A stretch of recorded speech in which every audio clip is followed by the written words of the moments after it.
Hello বন্ধুরা, কেমন আছো সবাই? নতুন একটি ভিডিওতে সবাইকে স্বাগত জানাই। আশা করছি সবাই ভালো আছো, আমিও ভালো আছি। আজকের রেসিপিটি হলো সজনে পোস্ত। তাহলে চলো শুরু করি। দেখো, এখানে সর্ষের তেলে আমি দিয়ে দিয়েছি কালো জিরে ফোড়ন, আর এরপরে দিয়ে দিচ্ছি লম্বা লম্বা করে কাটা আলুগুলোকে আমরা ভালো মতো একটু নুন হলুদ দিয়ে ভেজে নেব।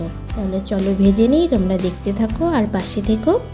এখানে আমি আলু অ্যাড করেছি, তোমরা চাইলে আলু অ্যাড নাও করতে পারো।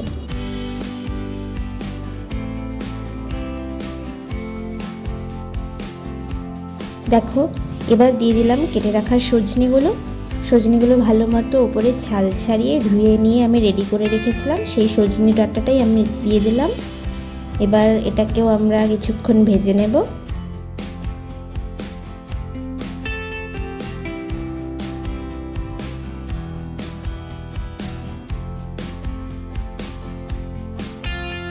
দেখো, এবার আমি মশলা অ্যাড করছি। এটাতে ছিল একটু পোস্ত আর একটু কালো সর্ষে আর হলো কাঁচা লঙ্কা একসাথে বেটে, সেটা আমি এখানে দিয়ে দিলাম।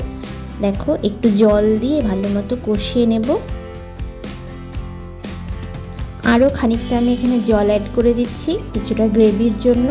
তোমরা যে যেরকম গ্রেভি রাখতে চাও সেই হিসেব মতো জল দিও। জলটা দিয়ে আমি কিছুক্ষণের জন্য ঢেকে রেখেছিলাম। দেখো, আলু আর সজনেটা অনেকটাই সেদ্ধ হয়ে এসেছে। এরপরেই আমি ওপর থেকে সামান্য কিছুটা কাঁচা সর্ষের তেল ছড়িয়ে দেব, তাহলে এটার টেস্টটা আরও বেড়ে যাবে। আর এখানে অ্যাড করেছি কিছুটা ধনেপাতা। তোমরা ধনেপাতা চাইলে দিতে পারো, নাও দিতে পারো। আমার যেহেতু ধনেপাতাটা খুব পছন্দের, তাই আমি এখানে এটা অ্যাড করেছি। আর ধনেপাতাটা অ্যাড করলে স্বাদটা আরও দ্বিগুণ হয়ে যায়। তাহলে দেখো, আমাদের সজনে পোস্ত একদম রেডি। তোমরা কিন্তু নিরামিষ দিনে এই রান্নাটা একদম ট্রাই করতেই পারো, তোমাদের অবশ্যই ভালো লাগবে। আর অবশ্যই জানিও রেসিপিটি বাড়িতে ট্রাই করলে কিনা আর কেমন লাগলো সেটাও জানিও। আর পাশে থেকো, আমার চ্যানেলটিকে সাবস্ক্রাইব করো। যারা ফেসবুক থেকে দেখছো আমার পেজটিকে ফলো করো। Thank you, tata.